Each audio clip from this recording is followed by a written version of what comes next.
edificată de către sași, probabil colonizați în Transilvania, în jurul anului 1200, pe locul unui sat, de fapt a unei moșii, a Episcopiei Romano-Catolice din Alba Transilvaniei.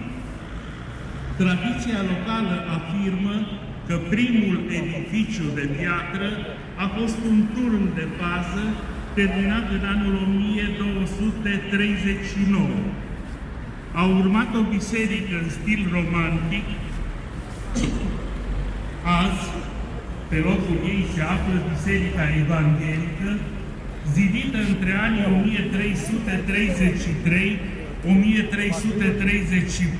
1333-1334, concomitent cu prima fortificație.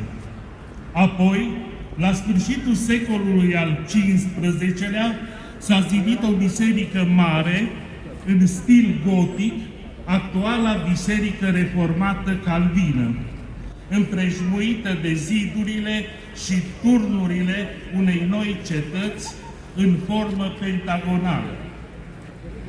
Prima atestare documentară, păstrată până azi, datează din 1293, noiembrie 7, fiind un privilegiu emis de regele Ladislau al IV-lea al Ungariei și confirmat de regele Andrei al III-lea.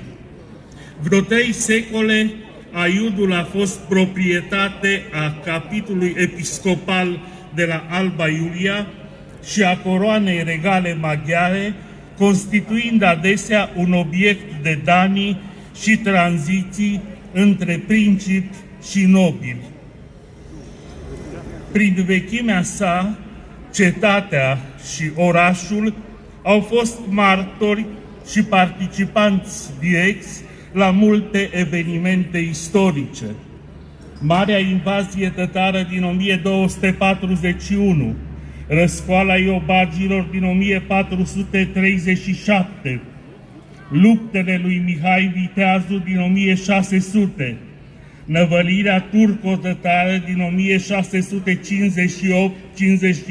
1658-59, atacurile Habsburgilor și curuților 1704-1717,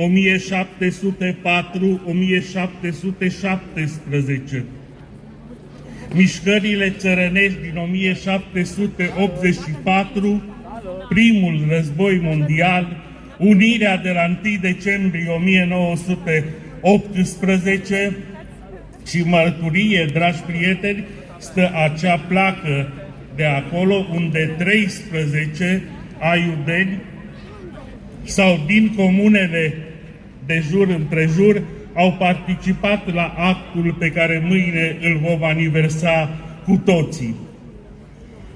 Aiudul a devenit încă din epoca medievală un renumit centru cultural transilvanean și european. Istoria presei aiudene are o deschidere largă în timp. Începuturile activității tipografice la Aiud trebuie căutate și datează din 1763, când apar primele tipărituri în limba latină și maghiară. Prima revistă aiudeană apare în limba maghiară la 7 iunie 1876 cu titlul Revistă bisericească și școlară. În ianuarie 1882 apare primul ziar de limbă maghiară, Közérdek Interes Obștesc. În 1923, la 1 decembrie, apare primul ziar în limba română, intitulat Zorile, sub conducerea lui Ovidiu Hulea. Cea mai importantă publicație care apare la Aiud apare în anul 1930 și se numește România literară.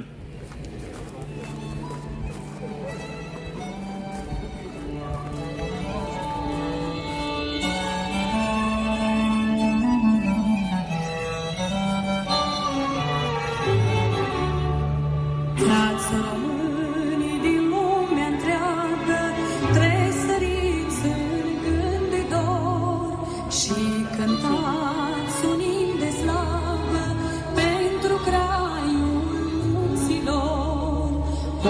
răstoase ne ferește de dușmani și de păgâni și presară ta pace mult dorită de români. Potolește tu furtuna, stinge focul dintre brați și fă să sorbim iubirea cei ce suntem adunați.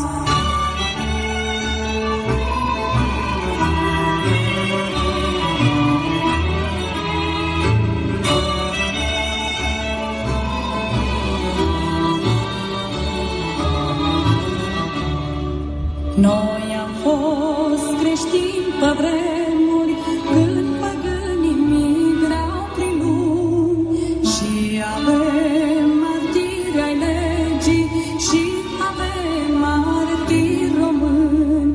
Te rugăm, Hristoase, Doamne, să ne ierți că te-am uitat, pentru că păgânii lumii de tine ne-au depărtat. Potolește tu furtuna, stinge focul dintre brați și fă să sorbim iubirea cei ce suntem adunați.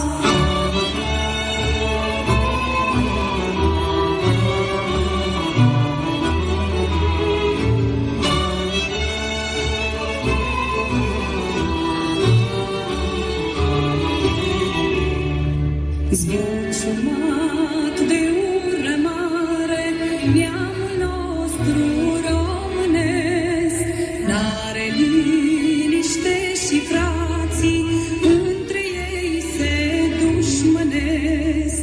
Doamne, Tu ne-ai dat poruncă, demnitatea s-o păstrăm. După prezentarea istorică a Iudului, vă invit să aflăm câteva lucruri despre evenimentul de astăzi. Evenimentul de astăzi este unul dublu. Pe de o parte, va avea loc arborarea drapelului național al României, pe cealaltă parte ne aducem aminte de cei care au pătimit și suferit în trista închisoare a Aiudului. Drapelul României este tricolor, albastru, galben, roșu. Este unul dintre simbolurile naționale cele mai importante, el apărând în prima jumătate a secolului al XIX-lea. Despre istoria mai îndepărtată a steagului la strămoșii noștri avem informații puține, dar putem spune cu certitudine că getodacii, ramura nordică a neamului tracic, au avut ca simbol un cap de lup cu botul deschis, continuând cu un corp de șarpe realizat din metal, bronz, și care se termina cu o serie de fâșii de pânză. Roma, ca stat, nu a avut niciodată un steag anume, motiv pentru care fiecare legiune romană avea steagul specific, un steag propriu. După formarea poporului român, secolele 9-10, odată cu constituirea celor din tâi formațiuni de tip statan, atât în sud cât și în nord de Dunăre, apar și primele însemne heraldice românești și odată cu ele informații despre steagul cel mare, care în limbajul vremii desemna simbolul statului. În afară de steagul cel mare, existau diferite steaguri ale cetelor boierești, fiecare în culori și cu reprezentări heraldice specifice. Steagurile cele mari aveau reprezentante pe pânză elemente heraldice ale stelei brodate sau pictate. Culoarea de bază a steagului Moldovei este în general roșu, iar cea a țării românești, alb, cu o culoare deschisă, alb gălbului, dar există și excepții. Trebuie să vă spun că steagul a fost până în acest moment în Catedrala Ortodoxă. El se îndreaptă acum aici către noi. Se aud acordurile fanfarei județului Alba.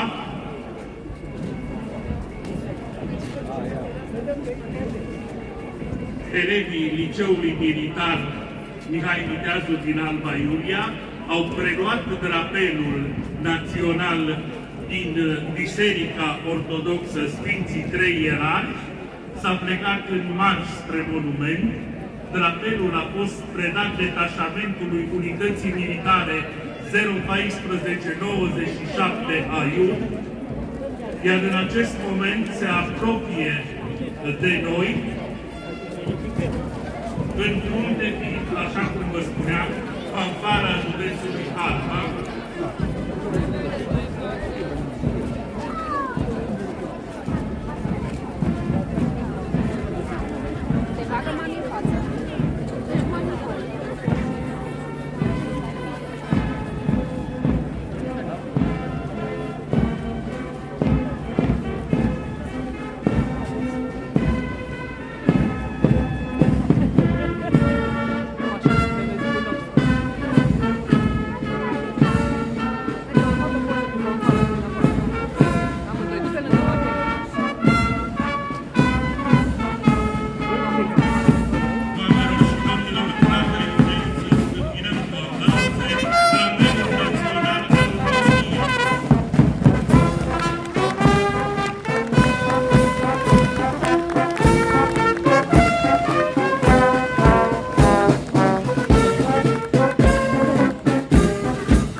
Doamnelor și domnilor, urmează momentul arborării drapelului național, apoi, în momentul arborării, fanfara va interpreta imnul de stat al României.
Doamnelor și domnilor, vă invit să vă ocupați vechile locuri, în timp ce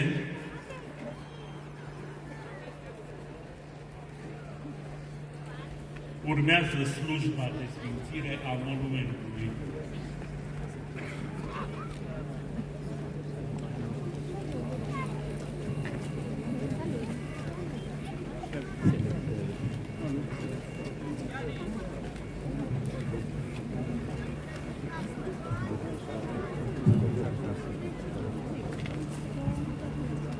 Slujba de sfințire a monumentului este realizată de Părintele Protopop Bogdan Ioan, împreună cu un grup de preoți de la parohiile din Aiud și de Părintele Mihai Cristea de la Biserica Greco-Catolică Aiud.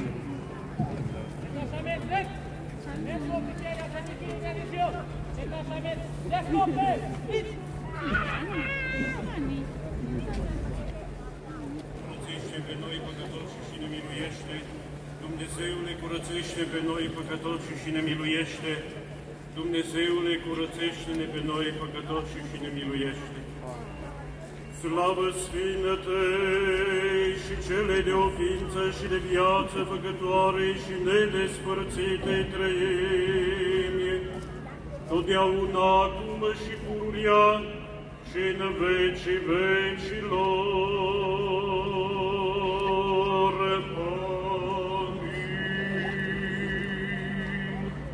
Slavă ție, Dumnezeul nostru, slavă ție, Împărate Ceresc, Mângâietorule, Duhul adevărului, care pretutindenea ești și toate le împlinești, visierul bunătăților și dătătorule de viață, vino și te sălășluiește întru noi și ne curățește pe noi de toată întinăciunea și mântuiește bunurile sufletele noastre.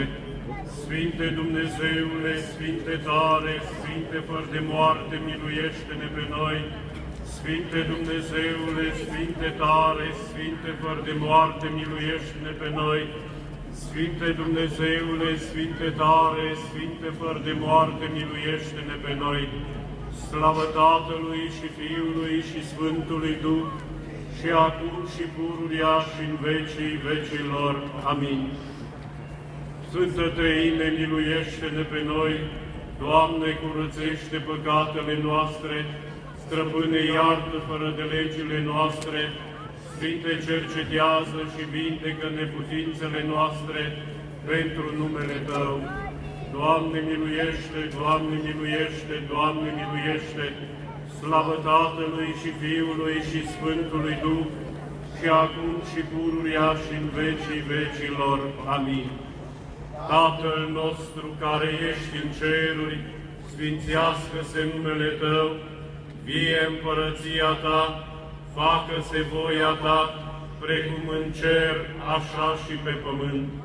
Pâinea noastră, cea de toate zilele, dă-ne nouă astăzi și ne iartă nouă greșelile noastre, precum și noi iertăm greșiților noștri. Și nu ne duce pe noi în ispită, ci ne izbăvește de cel rău. Dreapta este împărăția și puterea și mărirea a Tatălui și a Fiului și a Sfântului Duh, acum și pururea și în vecii vecilor. Amin. Dumnezeu este Domnul și s-a arătat nouă.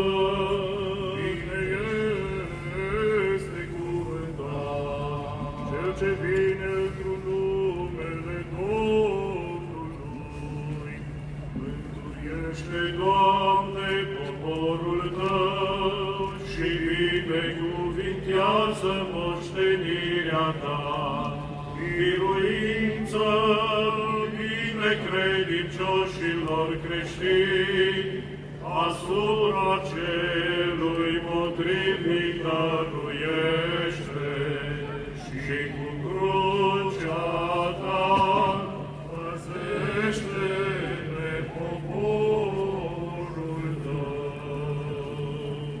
Și pentru ca să ne vrednicim noi asculta Sfânta Evanghelie pe Domnul Dumnezeul nostru să-L rugăm. Miluiește, Doamne, miluiește, Doamne, miluiește.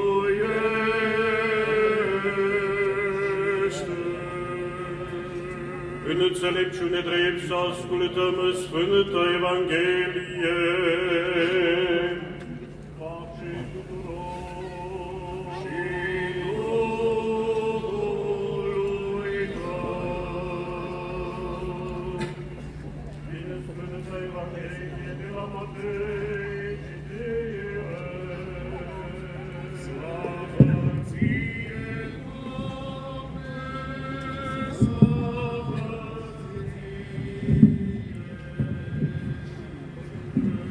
Să luăm aminte, în vremea aceea au ținut sfat farisei ca să-L prindă pe Iisus în cuvânt și au trimis la El pe ucenicii lor împreună cu irodianii zicând: Învățătorule, știm că ești omul adevărului și într-o adevăr înveți calea lui Dumnezeu și nu-ți pasă de nimeni, pentru că nu cauți la fața oamenilor. Spune-ne deci nouă cum ți se pare. Se cuvine să dăm daștie cezarului sau nu? Iar Iisus, cunoscând vicleșugul lor, le-a răspuns: Ce mă ispitiți, fățarnicilor? Arătați-mi banul daștiei. Iar ei i-au adus un dinar. Iisus le-a zis: Al cui este chipul acesta și inscripția de pe el? Răspunsau ei: Ale cezarului. Atunci a zis lor: Dați cezarului cele ce sunt ale cezarului și lui Dumnezeu cele ce sunt ale lui Dumnezeu. Auzind acestea, s-au minunat și lăsând Duhul,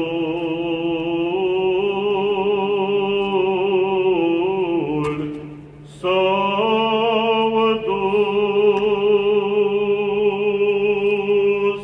Slavă ție, Doamne, slavă ție.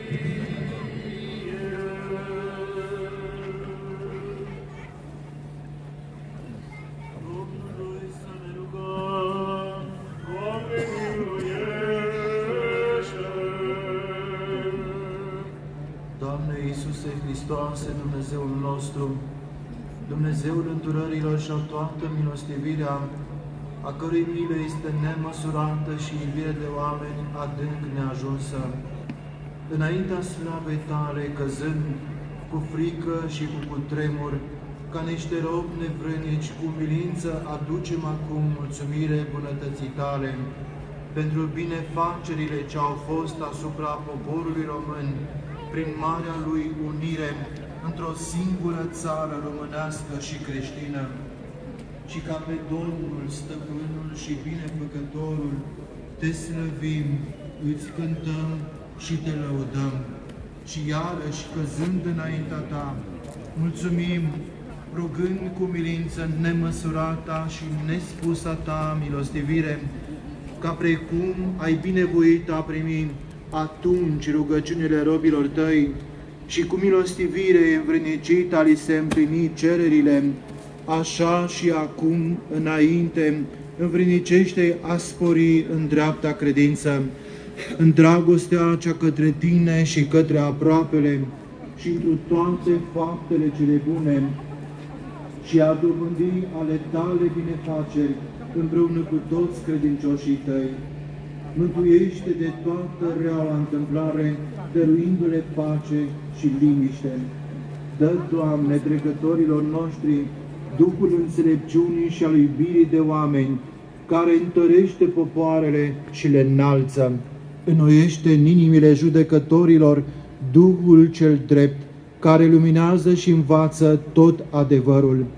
revarsă în păstorii sufletești ai poporului tău Duhul lepădării de sine pe care le-ai dat sfinților tăi ucenici și apostoli când i-ai trimis în lume la propovăduire.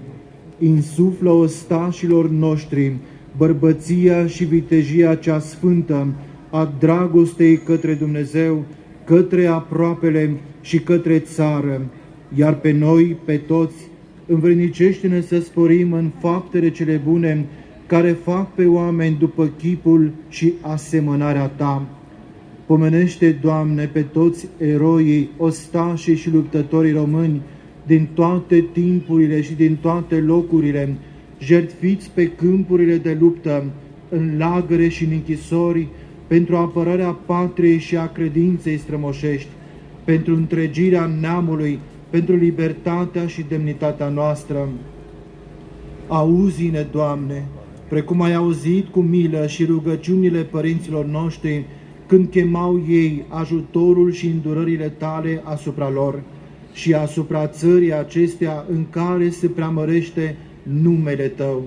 Și ne vrinicește pe toți ca întotdeauna mulțumire să-ți aducem, cele prea bune să grăim și să-ți cântăm Ție, celui fără de început al Tău, Părinte, și Preasfântului și Bunului și de viață Făcătorului Tău Duh, Dumnezeului celui slăvit într-o ființă. Slavă Ție, Dumnezeului nostru, Dătătorului nostru de bine în vecii vecilor. Amin. Domnului să ne rugăm.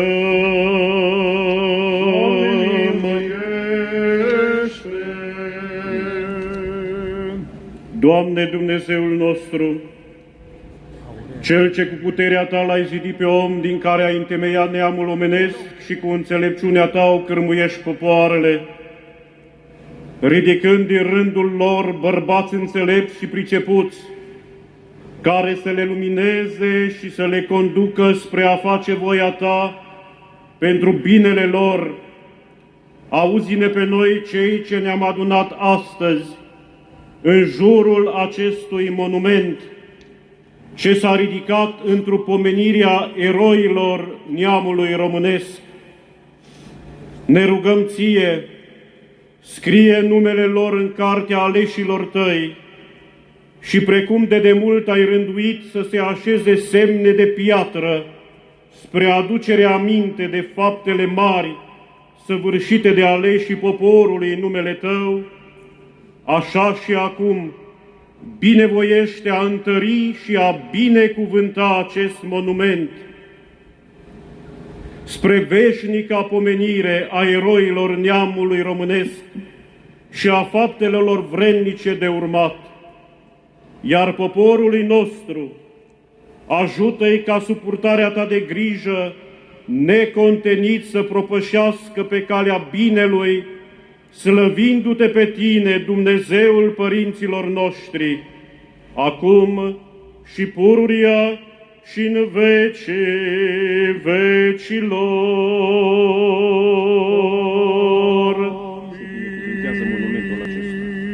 Amin.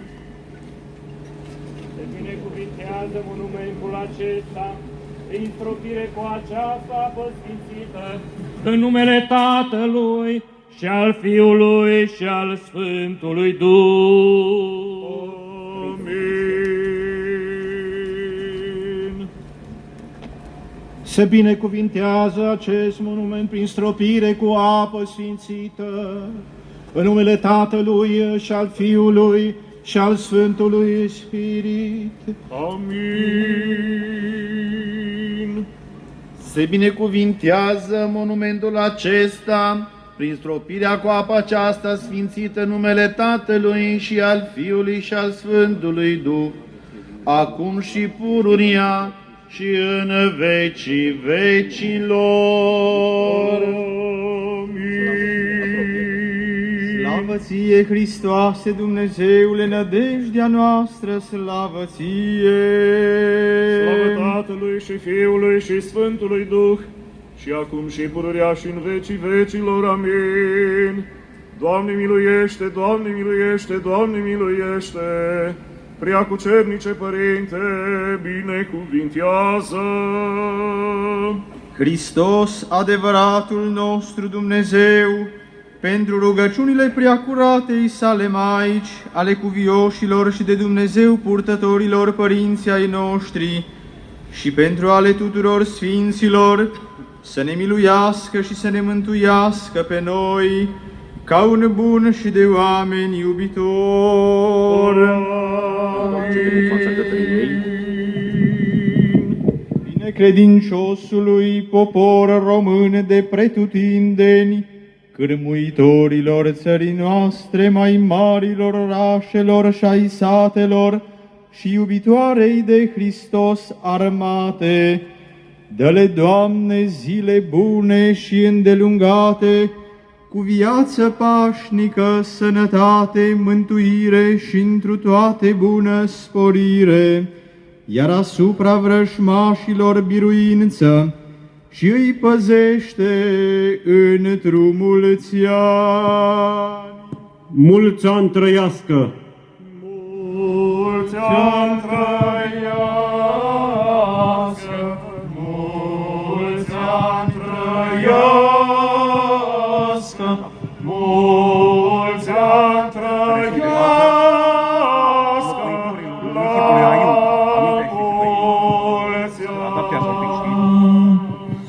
Binecredincioșilor creștini care sunt aici de față și tuturor locuitorilor acestui municipiu, dă-le, Doamne, zile îndelungate cu pace și sănătate și întru toate bună sporire și îi păzește pe ei întru mulți ani. Mulți ani trăiască! Mulți ani trăiască! Mulți ani trăiască! Mulți ani trăiască! La mulți ani! Pentru rugăciunile Sfinților Părinților noștri, Doamne Iisuse Hristoase, Dumnezeul nostru, miluiește-ne pe noi!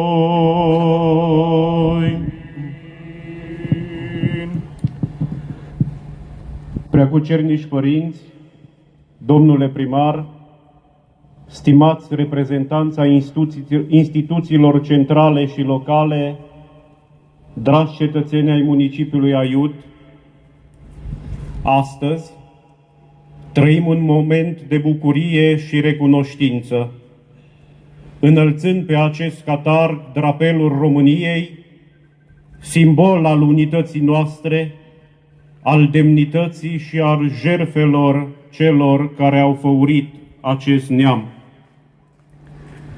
În fața acestui monument, care poartă în tăcerea sa amintirea jertfei, suntem invitați să ne plecăm inimile în recunoștință față de toți eroii români, de toate credințele care și-au închinat viața acestei țări, oameni care în momente hotărătoare ale istoriei au pus binele comun mai presus de interesul personal, oameni care au lăsat în urmă familii, siguranță, cariere, pentru a apăra libertatea, unitatea și demnitatea acestei țări.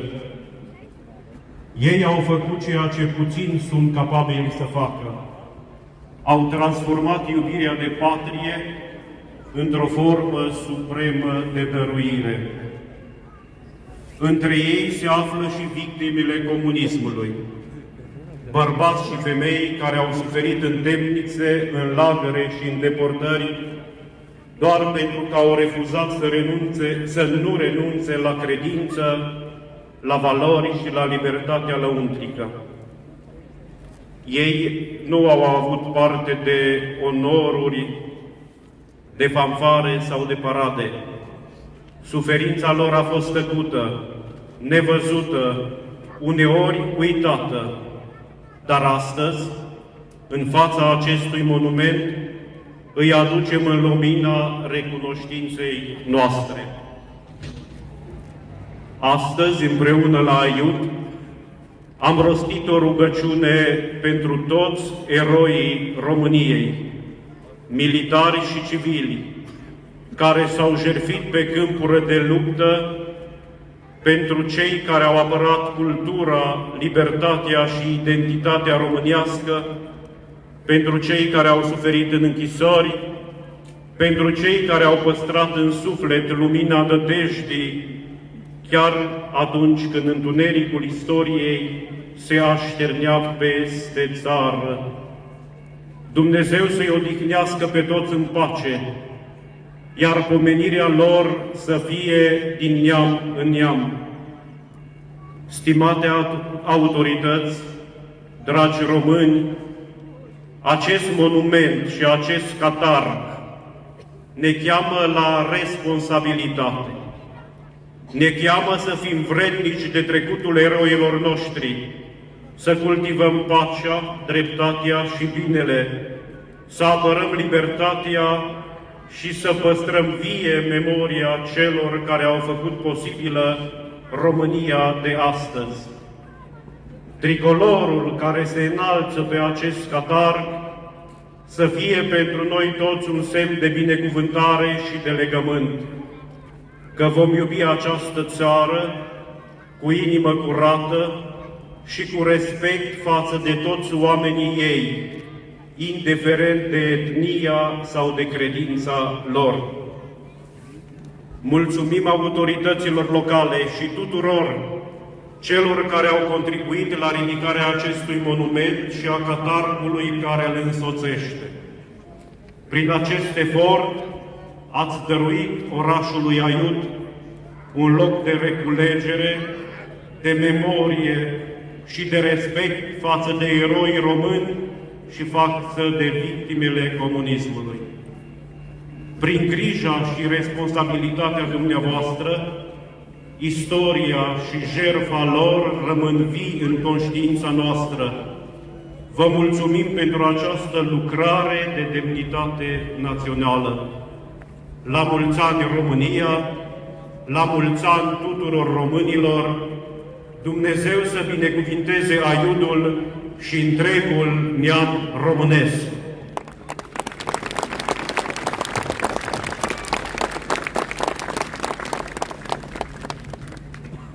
În numele Tatălui și al Fiului și al Sfântului Spirit, amin.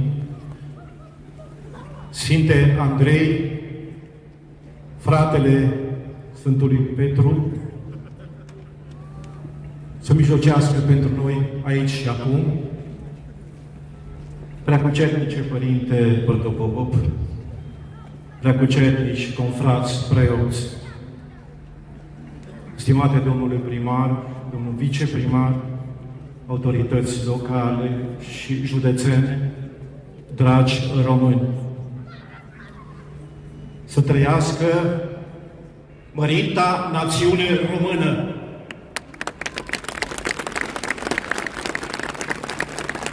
Mi se pare că este o expresie depășită, perimată, a fost rostită numai acum sute de ani înainte, sau și are valabilitate și astăzi, aici și acum, cât sub steagul tricolor reînnodăm amintirile istoriei.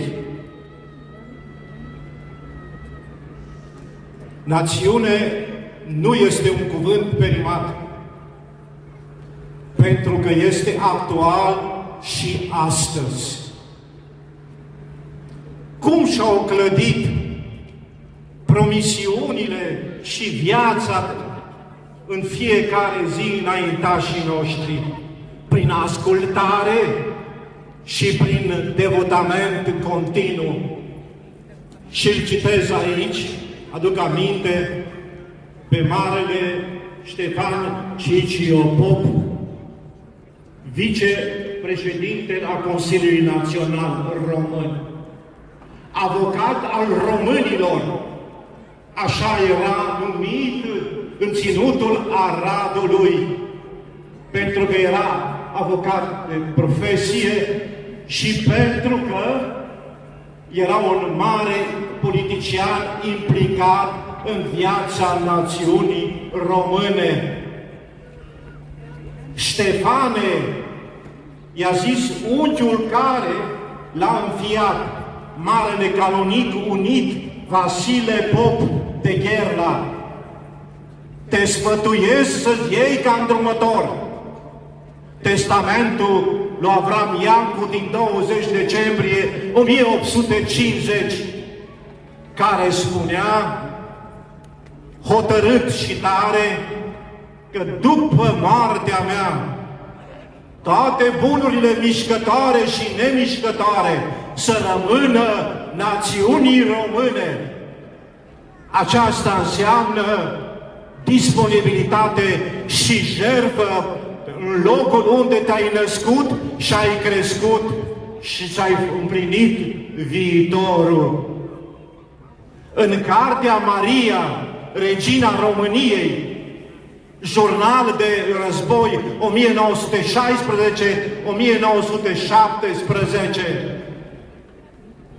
cu regret de parcă Regina Maria spunea: vai dacă aș fi fost eu rege, atunci aș vorbi soldaților și aș sta în mijlocul lor și cu bucurie s-ar lupta pentru numele meu, că aș fi ca o realitate în rândurile lor și nu un nume.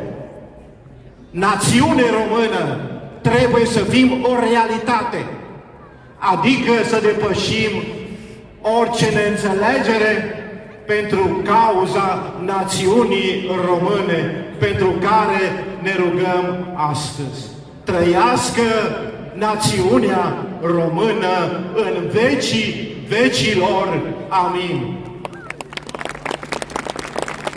Doamnelor și domnilor, îl invit pe primarul municipiului Aiud, domnul Dragoș Ionuș Crișan.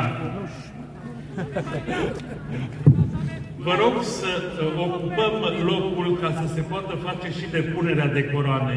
Doamnelor și domnilor, cei care ați venit dinspre șosea, vă rog să faceți un pas în spate. Mulțumesc!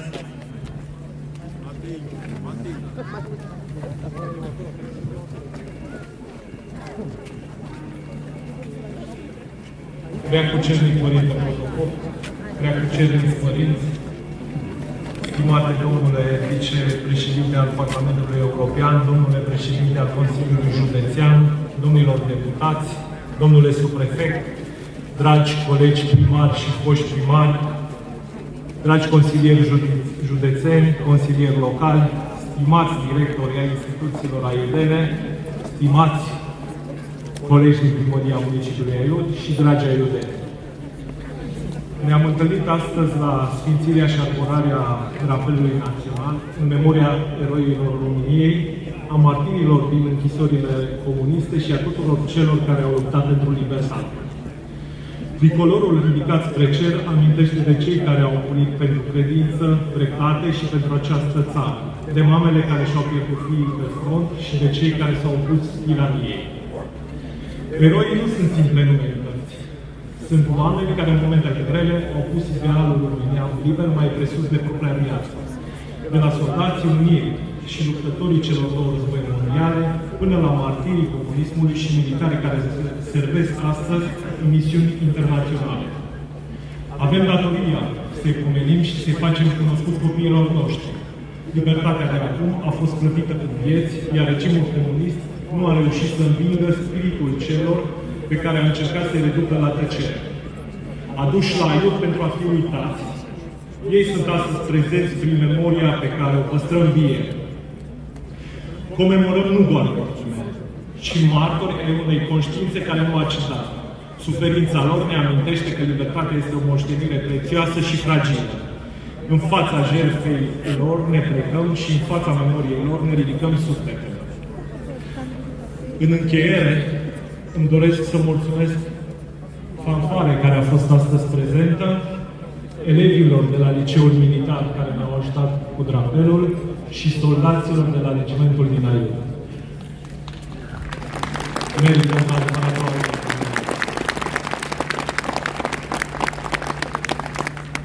Dumnezeu să-i odihnească, iar pe noi să ne întărească în păstrarea mărturiei lor.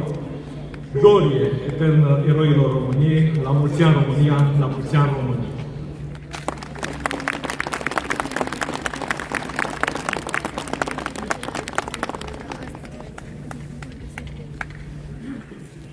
Doamnelor și domnilor, pe monumentul pe care îl vedeți dumneavoastră, unde se află mândru drapelul României, este înscris în memoria eroilor români care au împlinit idealul național, a martirilor închisorilor comuniste și a tuturor celor care au luptat pentru libertate, cu demnitate și curaj. Vă rog să-mi dați voie să-l invit pe domnul Victor Negrescu, europarlamentar român, să adreseze cuvântul domniei sale.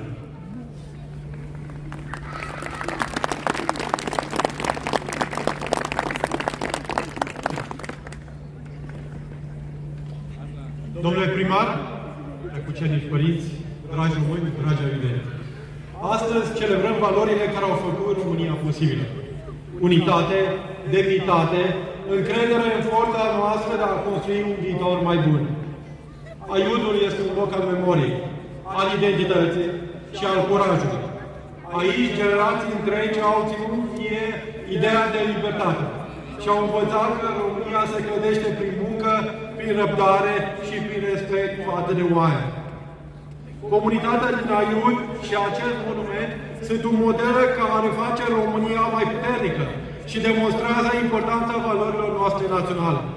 Ca vicepreședinte al Parlamentului European, vă asigur că duc această voce mai departe. De Sfântul Andrei, ocrotitorul României, de Ziua Națională, vă mulțumesc pentru tot ceea ce reprezentați și pentru modul în care păstrați vie tradiția dialogului și a unității. La mulți ani România, la mulți ani Aiud, la mulți ani tuturor românilor, Dumnezeu să o plătească România.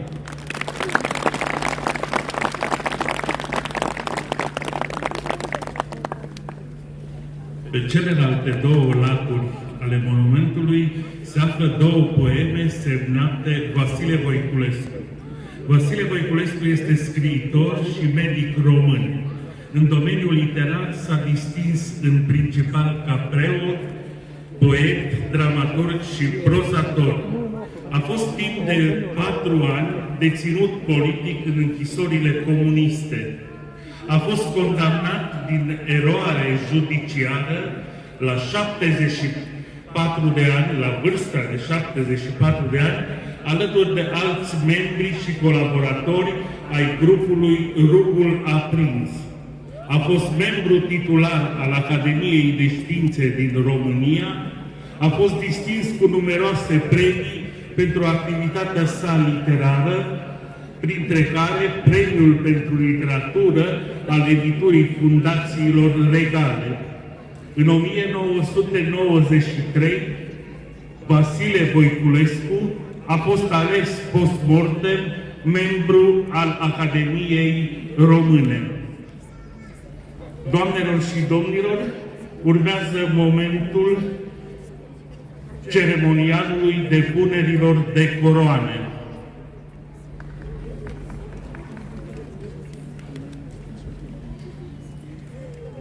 Prima coroană va fi depusă din partea Parlamentului European.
dragi copii, nu uitați să depuneți o floare.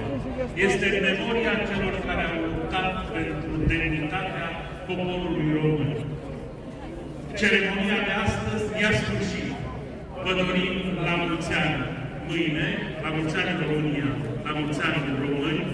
Vă dorim tuturor celor care aveți numele Sfântului Andrei la mulți ani.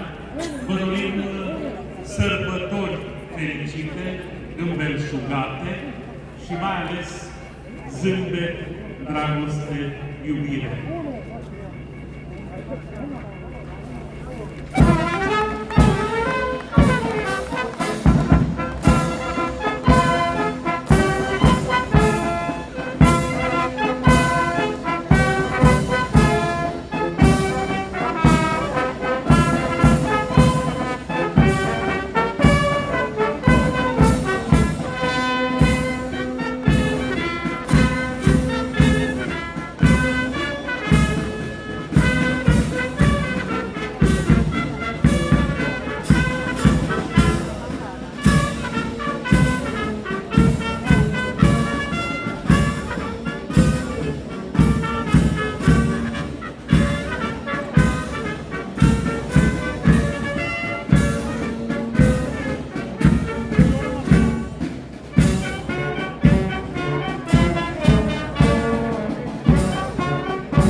Noi am fost creștini pe vremuri când păgânii migrate lume și avem martiri ai legii și avem martiri români.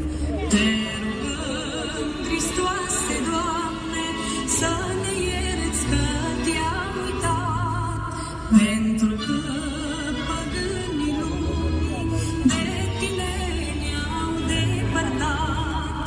Potolește tu furtuna, stinge focul dintre brați și fă să sorbim iubirea cei ce suntem adunați.